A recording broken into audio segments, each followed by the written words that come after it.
متوتر، حاسس انك مش عارف تفكر كويس ولا عارف تركز في الحاجات اللي انت عايز تحققها، يبقى انت لازم توصل للسلام الداخلي.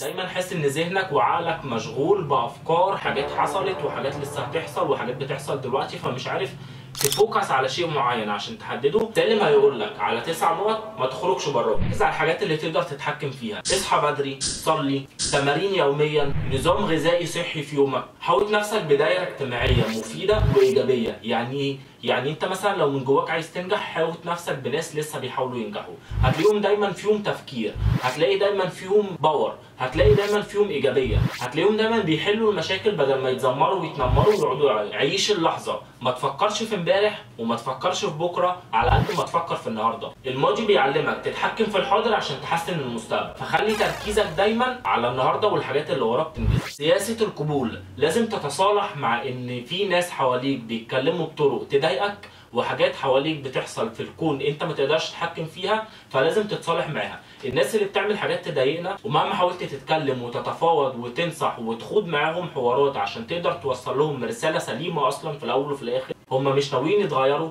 هم هيفضلوا كده وطول عمرهم كده ومش هيتغيروا، هيعدي عليهم 10 سنين هيفضلوا كده. الحاجه اللي ما تقدرش تتحكم فيها دايما اسال نفسك سؤال مهم جدا: في ايدك حاجه تعملها؟ لا، يبقى سيبها على الله واعمل اللي عليك. القدره على التسامح، لازم تسامح الناس اللي خانوك وخذلوك وخدعوك، والعلاقات اللي ما كانتش في محلها واللي العشم معاهم طرح دروس. وفي الواقع لازم تسامح نفسك على الذنوب اللي ارتكبتها، على الاخطاء اللي عملتها، على الحاجات اللي ما توفقتش فيها 100%. سامح نفسك، وحتى لو عملت حاجه بمقدار معين ما كانش هو الهدف بتاعك، كويس قوي انك عرفت توصل للمقدار ده. من هنا انت لازم تتكلم مع نفسك حوار ايجابي، لازم كل يوم تبص في المرايه تقول قد ايه انا جميل، قد ايه ربنا خلقني قوي، قد ايه ربنا خلق لي عقل في منتهى الذكاء ومنتهى البراعه ومنتهى القوه اللي يقدر يتعامل مع مشاكل حواليه وكمان يحفظ ويصون نفسه من اي خطر بيهدده. ونقطه التسامح دي لازم نربط بيها نقطه الحمد. احمد ربنا، قول الحمد لله ليك عينين بتشوف، قول الحمد لله ماسك دلوقتي موبايلك ومعاك نت قادر تشوف العالم من حواليك، قادر تستفيد،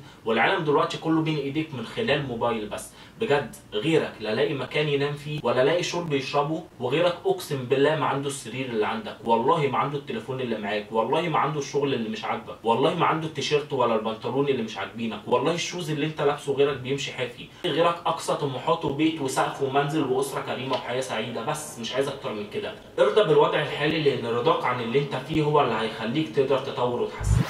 اضحك دايما في وشوش الناس. مين قال لك ان الناس اللي بتشوفها بتضحك ومتبسمه وبتحس على وشها الهدوء مش شايله نفس المشاكل اللي انت بتمر بيها؟ هم مش عايشين في نفس المكان، مش تحت نفس السماء، مش تحت نفس الظروف، مش تحت نفس الحكم، مش تحت نفس الغلاء.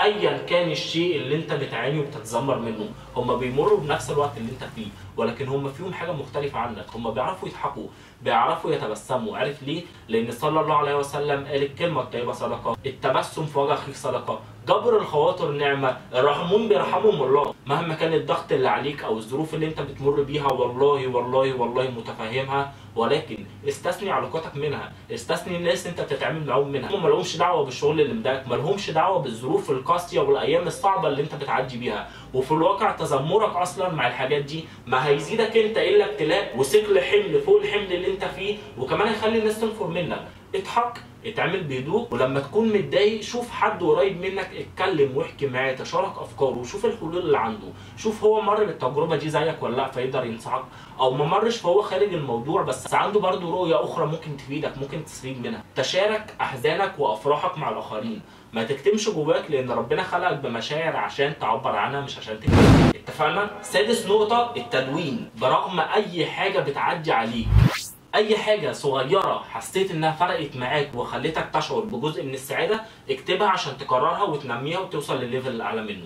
اي حاجه ضايقتك، اي علاقه سلبيه، اي شخص في حياتك ضايقك او ما وقفش جنبك، اكتب له الحاجات اللي هو عملها عشان ما تقعش في نفس الفخ مرتين. المؤمن لا يلدع من جحر مرتين. ما تروحش تشتكي لشخص مش عايز لك الخير، ما تروحش تشتكي لشخص مش هيتفهم اوجاعك واحزانك ومشاكلك، فهياخدك على حمل المعلش او الاستهتار او المقارنه. لو انت متضايق فانا متضايق اكتر منك، وانت عندك مشكله انا عندي 15 مشكله يستحلهم النهارده. تجنب ما يؤذيك، نفسك ليك عليها حق وصحتك ليها عليك حق. تكتب الحاجات الايجابيه وتكتب الحاجات السلبيه. الايجابيه كبرها ونميها، وساعتها فعلا هتوصل لجزء كبير من السلام الداخلي، وتكون حاسس انك مرتاح وعايش من جواك مش بتتعايش. تامل، لازم ربع ساعه، تلت ساعه، نص ساعه في يومك، في اسبوعك، حاجه ثابته تثبتها كروتين اسبوعي او يومي. تقعد في مكان فاضي، مفيش حد حواليك، هدوء تام، مفيش اي حاجه تشتت تركيزك، وفكر في النعم اللي عندك. النهارده المفروض ايه اللي عليك تعمله وازاي تقدر توصل له. وقول لنفسك كلام ايجابي تحفيزي: تفاءلوا بالخير تجدوه ولكن قليلا من عبادي الشكور. احمد واشكر ربنا، اتفائل خير هتلاقيه. ما تحطش دايما السيناريو القبيح، حط دايما السيناريو الكويس. يعني بدل ما تفكر هو انا لو عملت كده افرض حصل كده، لا، قول انا لو عملت كده ممكن اكسب نقطه زي كده، ممكن اوصل لشيء هيلخص معايا مشوار طويل جدا همشيه. فكر بطريقه ايجابيه وتفائل بالخير، والله هتلاقيه يا عم. ربنا خلق لك الدنيا جميله عشان تستمتع بيها، مش عشان تفضل تحل في مشاكل وتفضل تتذمر وتفضل تحمل نفسك عبء فوق ثقلك. ده اللي خلقك ما بيحملش عبد اكتر من طاقته. اتأمل واهدى، فكر بطريقه ايجابيه وشوف النهارده المفروض تعمل ايه وابدا اعمله بس بطريقه ايجابيه، سيناريو افضل. تامن حاجه واهم حاجه الالتزام بالقيم والاخلاق. لازم تلتزم بتعليم دينك وبالاخلاق العليا، وتدعي ربنا ان هو يحسن خلقك كما احسن خلقك. اقسم بالله ما هتحب الشخص النرجسي فما تكونش نرجسي، والله ما هتحب المتعالي، ان الله لا يحب كل مختال فخورا. فما تتكبرش على حد عشان تم انجاز الكثير قبل ما اكتشافات تم اكتشافها، ابحاث في البحر، في الفضاء، في البر، في الارض، في الجو، عربيات عملناها ما كانتش موجوده، تيار كهربي، المصباح الكهربي ده اصلا موضوع، وصلنا للفضاء وانت كنت لسه ما جيتش، كنت انت لسه ما بقتش فكره في دماغ بابا وماما. رساله مهمه جدا لاي حد بيتكبر على حد شايفه اقل منه: انت ما تعرفش هو ايه عند ربنا. ما ممكن هو يكون اعلى مكانه منك عند الله، ما ممكن يكون هو بيعمل عمل ما بينه وبين ربنا في الخفاء انت ما تعرفوش، ما ممكن ده جندي من جنود الله، ما ممكن ده رجل من اهل الجنه. اوعى تتكبر على حد مهما كان شكله ومهما كانت مكانته ومهما كنت انت وصلت فين. كل قوي في اللي قوي منه، ولو انت اقوى حد في الدنيا ما تكبر، الله اكبر. وصلنا للنقطه الاخيره وهي اهم نقطه في الموضوع: تصالح مع الماضي. ما تعلقش حججك على شماعة الآخرين، على شماعة بابا لو كان عمل لي، على شماعة لو كان عندي أخ كبير كان نصحني، على شماعة أصل لو المدير بتاعي كان كذا كان زماني بقيت كذا، على شماعة أصل لو صحابي كانوا عملوا كذا كان زماني وصلت كذا. أنت المسؤول عن أي مشكلة أنت فيها، مش أنت السبب ولكن أنت المسؤول. أنا ماشي دلوقتي وقعت، أنا خلاص وقعت، قدامي اختيار من الاتنين: يا إما أفضل أندب حظي وأشتم في اللي حط الجردل ده هنا اللي وقعني وأفضل أعيط وأشتكي وأبكي، يا إما أقوم أنفض هدومي وأكمل طريقي وأشيل الجردل عشان مفيش حد زيك. مش أنا اللي حطيت الجردل ولكني اخترت إن أنا أقوم. فمش أنت السبب في المشكلة اللي أنت فيها ولكن أنت مسؤول مسؤولية كاملة عن حلها.